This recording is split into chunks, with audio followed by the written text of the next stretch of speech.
ശരീരത്തിന് എത്ര രോഗം വന്നാലും അള്ളാന്റെ വെറുപ്പുണ്ടാവില്ല, അള്ളാഹ്ക്ക് ഇഷ്ടം കൂടിയേ ചെയ്യുള്ളൂ. അള്ളാഹ്ക്ക് ഇഷ്ടം ഉണ്ടാവുമ്പോഴാണ് രോഗങ്ങളും പരീക്ഷണങ്ങളൊക്കെ കൂടുതൽ തരിക. അശദ്ദുൽ ബലാ ആർക്കാണ്? അമ്പിയാക്കൾക്കാണ്. ഫല്ലംസലു, പിന്നെ അമ്പിയാക്കളോട് ചേർന്ന് നിൽക്കുന്ന ഔലിയാക്കൾക്കാണ്. എന്തെല്ലാം രോഗങ്ങൾ അമ്പിയാക്കൾക്ക് വന്നിട്ടുണ്ട്. ദാരിദ്ര്യം കൊണ്ട് തിന്നാനില്ലാത്തോണ്ട്, പട്ടിണിയിലായതുകൊണ്ട് വഫാത്തായ മഹാന്മാരില്ലേ, തിന്നാനില്ലാത്തോണ്ട്. അയ്യൂബ് നബി അലൈഹിസ്സലാമിന് എന്തെല്ലാം രോഗങ്ങൾ വന്നിട്ടുണ്ട്. ഈ തൊലിയുടെയും എല്ലിന്റെയും ഇടയിൽ സഹിക്കാനാവാത്ത വേദന ഉണ്ടായിട്ടുണ്ട് അയ്യൂബ് നബി. കഥാപ്രസംഗത്തിൽ പറയണ പോലെ കുറെ പുണ്ണുകൾ വന്നു, വെറുക്കപ്പെടുന്ന രോഗങ്ങൾ വന്നു എന്നുള്ളത് ശരിയല്ല. അങ്ങനെ ഒരു കഥ അയ്യൂബ് നബിയുടെ പേരിൽ പറയാൻ പാടില്ല. അങ്ങനെ ഒരു നബിക്കും വെറുക്കപ്പെടുന്ന രോഗങ്ങൾ ഉണ്ടാവുകയും ഇല്ല. വമാ ജാഅ അയ്യൂബ മിനൽ ഖിസ്സത്തിൽ മുനഫറ ഫബാതിലുൻ മർദൂദ്. അയ്യൂബ് നബിയെ കുറിച്ച് അങ്ങനെ പറയുന്ന കഥകൾ മുഴുവനും കെട്ടുകഥകളാണ്, ഫാബ്രിക്കേറ്റഡ് സ്റ്റോറിയാണ്, ഫിക്ഷൻസ് ആണ്, ശുദ്ധ അസംബന്ധമാണ്. അങ്ങനെ പറയാനും പറ്റൂല. അതെങ്ങനെ ഒരു നബിക്ക് ഉണ്ടാവില്ല? കാര്യമായിട്ട് നബിയെ ഇസ്ലാം സ്വീകരിക്കാൻ വേണ്ടി ഒരാൾ വന്നു. അപ്പൊ അയാൾ പറയാ എനിക്ക് മണക്കുന്ന നാർന്ന് ഒരു തിരിച്ചു പോവുക. ഇങ്ങനെ ഒരു നബിക്ക് ഉണ്ടാവോ? എങ്ങനെ ഉണ്ടാവാനാ? അതെങ്ങനെ ഉണ്ടാവാനാ? തുഹ്ഫത്തുൽ മുരീദ് അലാ ശർഹി അലാ ജൗഹറത്തുൽ തൗഹീദ്, ഇമാം ബാജൂരിയുടെ ഗ്രന്ഥം. അതുപോലെ ജൗഹറത്തുൽ തൗഹീദിന് സ്വാവി ഇമാം എഴുതിയ വ്യാഖ്യാനം, തുഹ്ഫത്തുൽ മുഹ്താജിന്റെ തുടക്കം, ഇതൊക്കെ നമ്മൾ വിശദീകരിച്ച് നോക്കിയാൽ, വിശദമായി നോക്കിയാൽ ഈ കാര്യം ബോധ്യപ്പെടും. എന്റെ വിഷയം അതല്ല.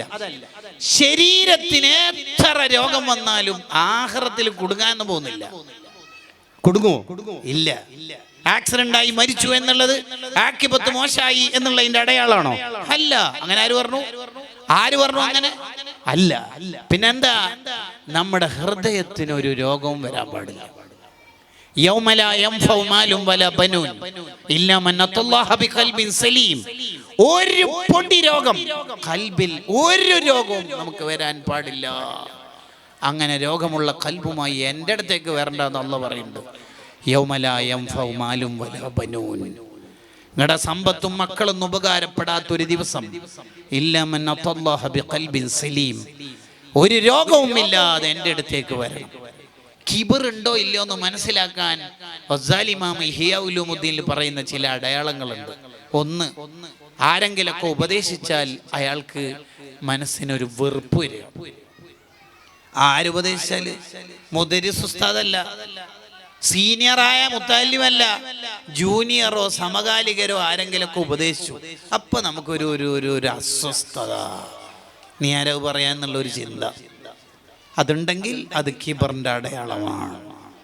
അയാൾ ആരാ അത് പറയാൻ എന്ന് ഒരാൾക്ക് തോന്നുകയാണെങ്കിൽ അത് കിബറിന്റെ അടയാളമാണ്. കൂട്ടുകാരെ, നമുക്കത് തോന്നാറില്ലേ?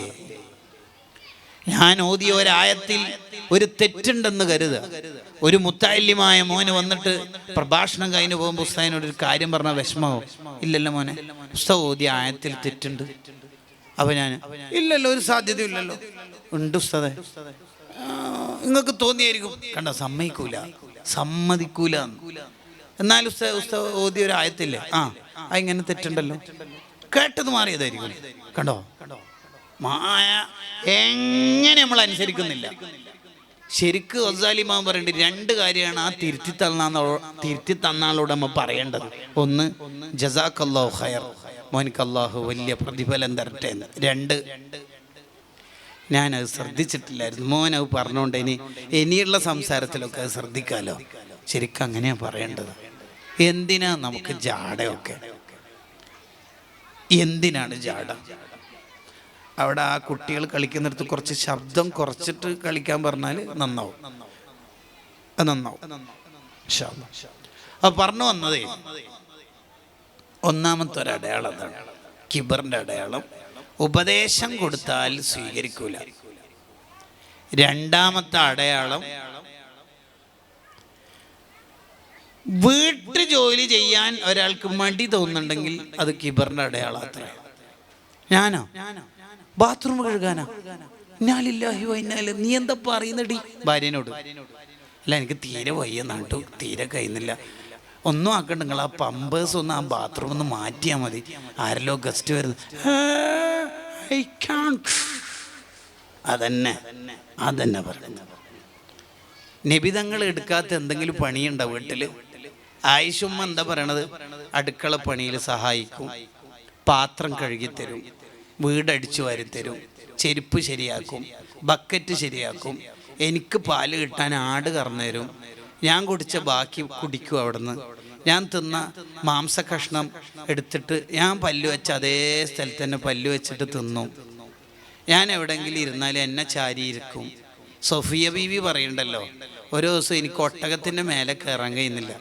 ഒട്ടകം വലുതാണ്, സൊഫിയ ബീവി കുറച്ച് നീളം കുറഞ്ഞിട്ടുണ്ട്, കയറാൻ പറ്റുന്നില്ല. തങ്ങളെന്താ ചെയ്യുന്നവരോ, കാല് നീട്ടിയിട്ട് പറഞ്ഞ് എൻ്റെ കാല് കോണിപ്പടിയാക്കിയിട്ട് അതിൽ ചവിട്ടിയിട്ട് കയറിക്കോളിന്ന്. ആര്? സിദറത്തുൽ മുന്തഹ വരെ പോയിട്ട് വന്ന നേതാവ്, ലോകം മുഴുവൻ കണ്ട നേതാവ്. ഭാര്യക്ക് സ്റ്റെപ്പ് ലാഡറായിട്ട് കാല് വെച്ചു കൊടുക്കാന്ന് പറഞ്ഞാൽ നിങ്ങൾ ആലോചിച്ച് നോക്കിയേ.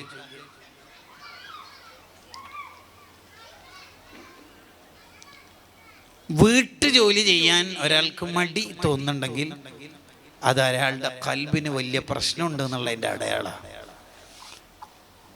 വീട്ടിൽ നമ്മൾ റാങ്ക് നമ്പർ 1 ആയിരിക്കണം. ഉദാഹരണം പറഞ്ഞാൽ, ഭാര്യ നമ്മളോട് പറയാണ്, ഒരു കുപ്പി വെള്ളം എടുത്തിട്ട് ഇത് നല്ല ഒരാളെ കൊണ്ട് വെള്ളം മുന്തിരിപ്പിച്ച് തരുമോ നിങ്ങൾ? എനിക്കെന്തോ വയറിന് ഭയങ്കര ഗ്യാസിൻ്റെ ആണോന്ന് അറിയില്ല.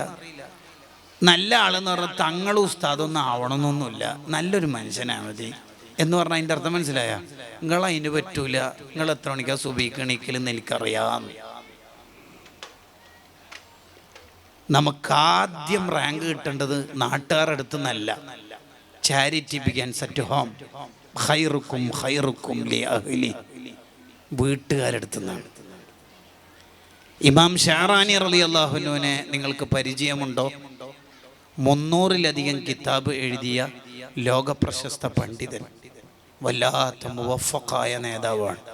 അവിടുത്തെ ബർക്കത്തുണ്ട്. അള്ളാഹു നമുക്ക് നാഫിയായ ഇൽമു വർദ്ധിപ്പിച്ചു തരുമാറാവട്ടെ. വല്ലാത്ത നേതാവാണ്, പറഞ്ഞാലും തീരാത്ത അത്രയും മഹത്വങ്ങളുള്ള ആളാണ്. അവരുടെ മഹത്വം മനസ്സിലാക്കാൻ അവർ തന്നെ എഴുതിയ അൽ മിനനുൽ കുബറ എന്ന ഗ്രന്ഥം നോക്കിയാൽ മതി. അതൊരു ആത്മകഥ കൂടിയാണ്. കാലാനുസൃതമായ വിവരങ്ങൾ കൈമാറാൻ വേണ്ടി മഹാന്മാര് ആത്മകഥ എഴുതാറുണ്ട്. ഉദാഹരണത്തിന് ഇമാം സഖാവി റഹിമഹുല്ലയുടെ ആത്മകഥയാണ് ഇർഷാദുൽ ഗാവി.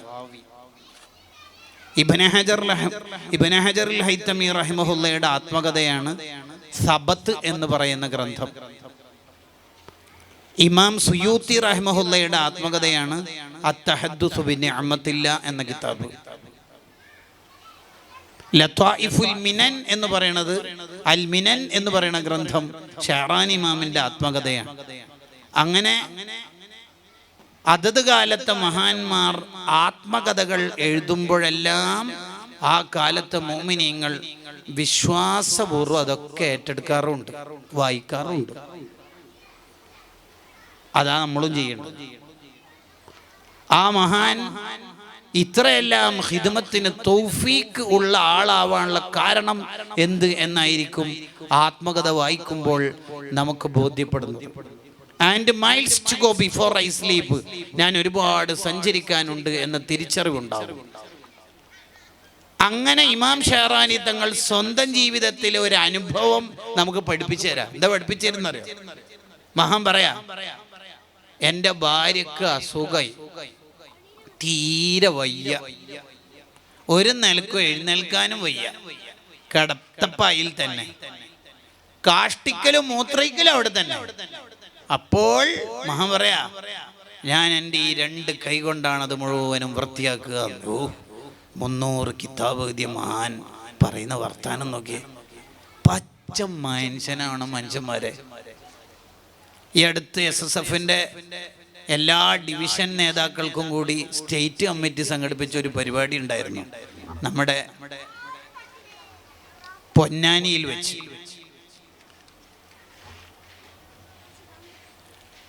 സമസ്ത കേന്ദ്ര മുഷാവറ അംഗം ചെറുശോല ഉസ്താദാണ് ക്ലാസ്സിന് നേതൃത്വം നൽകിയത്. ഉസ്താദ് അന്ന് നമുക്ക് തന്നൊരു ഉപദേശമാണ്, ഭാര്യനോട് ഇടക്കിടക്ക് പൊരുത്തം വാങ്ങണം നമ്മൾ.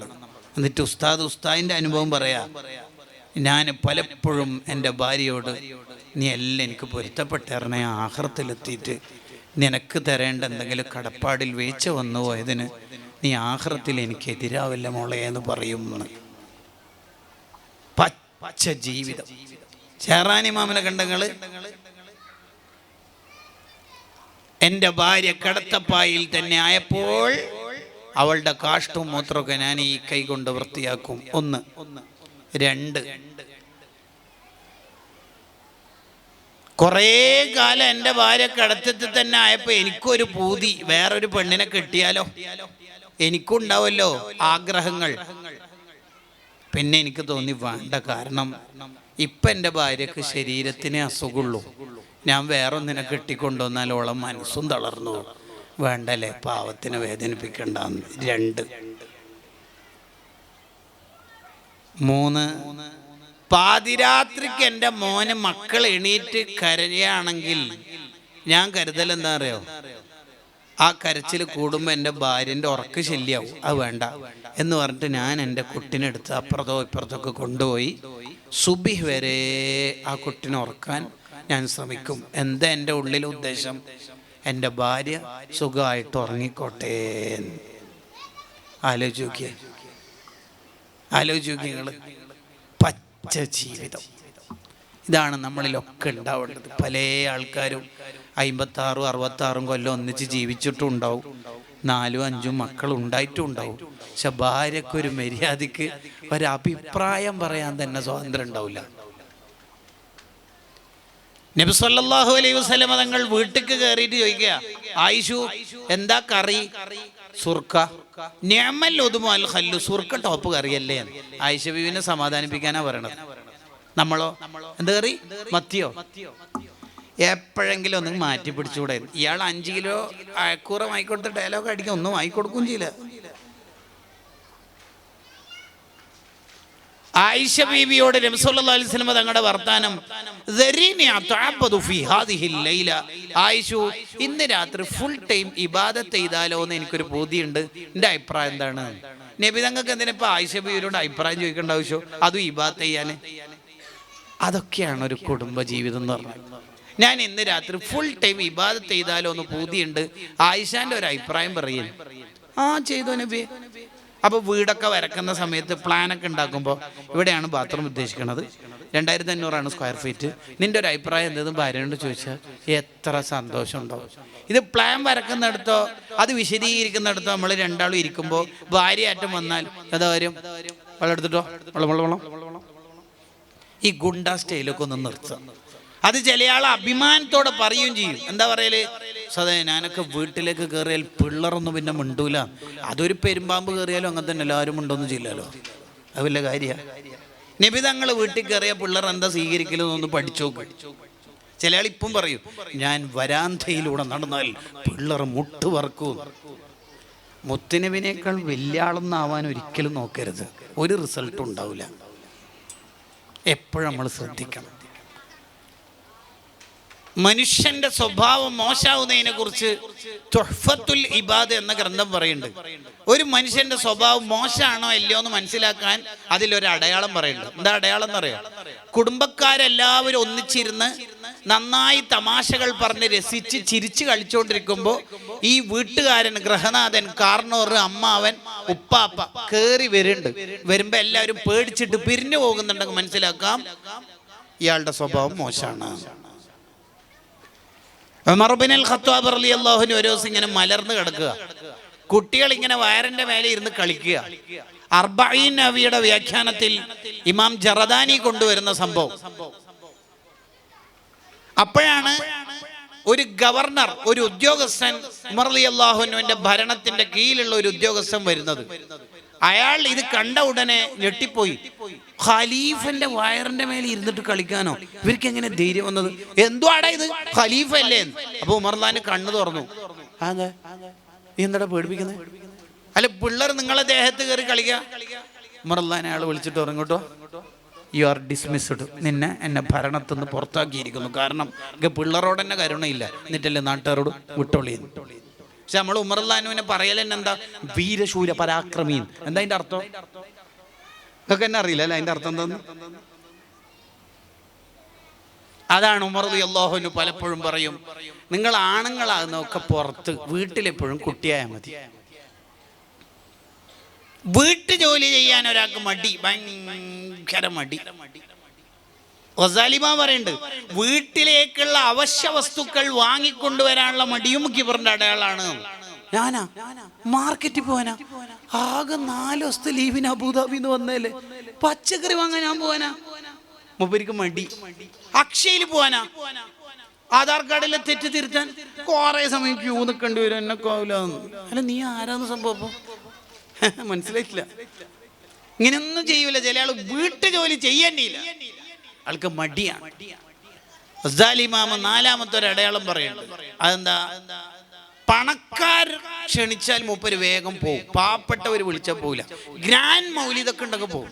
ചെറിയൊരു മൗലീദ് ഒരു ഉമ്മാമ വിളിച്ചിട്ട് ഒരു മങ്കോസ് മൗലീദ് മൂപ്പര് പോകില്ല. വലിയ ഉസ്താദിന്റെ ഒരു മോളെ കല്യാണമാണെങ്കിൽ ഇന്നോവയും ഫോർച്യൂണറും ഒക്കെ ആക്കി റെഡി ആക്കിയിട്ട് പോകും, അടിപൊളിയായിട്ട് പോകും. എന്താ കാരണം? ആ മുതലാളിയുടെ മോളെ കല്യാണം ബഹ്റൈനിൽ ഒന്നിച്ച് ഫ്ലാറ്റിൽ ഉണ്ടായതാണ്, അബുദാബിയിൽ മുസഫയിൽ കൂടെ ഉണ്ടായതാണ്. അതാണ് ആ ബന്ധം. അതേസമയത്ത് 4 വീടപ്പുറത്തുള്ള അയൽവാസിയായ ഒരു പാവം പെണ്ണുങ്ങളുടെ മോളെ കല്യാണം ഉണ്ട്. ഉപ്പയിലെ നേരത്തെ മരിച്ചതാണ്, നാട്ടുകാരെ സഹായിച്ചിട്ടാണ് കല്യാണം നടത്തുന്നത്. അതിന് പോവോ?